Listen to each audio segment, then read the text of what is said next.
האם אנחנו המורים אדונים על גורלנו?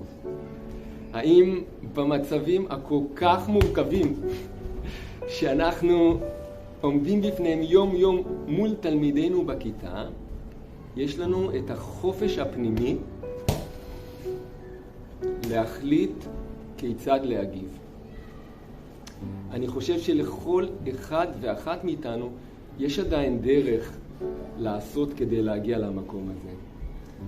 ואין לי ספק שזה המקום שממנו נוכל לצמוח כמחנכים שמסוגלים להטביע את חותמם על תלמידינו. אז איך מגיעים אל המקום הזה? אני מזמין אתכם להשתלמות יוגה לעובדי הוראה בית ספרית, שבמסגרתה נעשה את הדרך פנימה אל אותו המקום. כי יוגה זה הרבה יותר מרק גמישות.